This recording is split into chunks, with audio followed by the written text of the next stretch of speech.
சேரமான் பெருமாள் நாயனார் சிவபெருமான் கிட்ட ஒரு வரம் கேட்டாராம். அது என்னன்னா, எந்த உயிர் பேசினாலும் எனக்கு அது புரியணும்.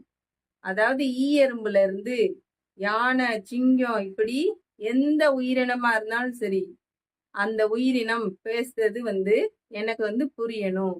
ஏன் அந்த உயிர்கள் பேசுறது எனக்கு புரியணும் அப்படின்னா, அப்பதானே அந்த உயிரோட குறைய என்னால நிவர்த்தி பண்ண முடியும்.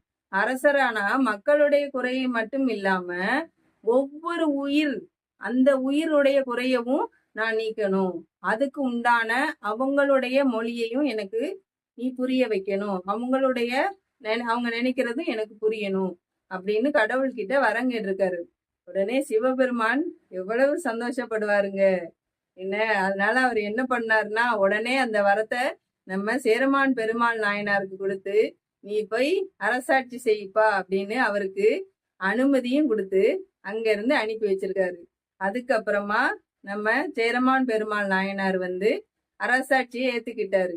அவர் எல்லா உயிரினங்களுடைய குறையவும் கேட்டு அந்த குறைய நிவர்த்தி பண்ணி வச்சதுனாலதான் அவருக்கு என்ன பேரு அப்படின்னு பாத்தீங்கன்னா, களரிற்று அறிவார் அப்படின்னு பேரு.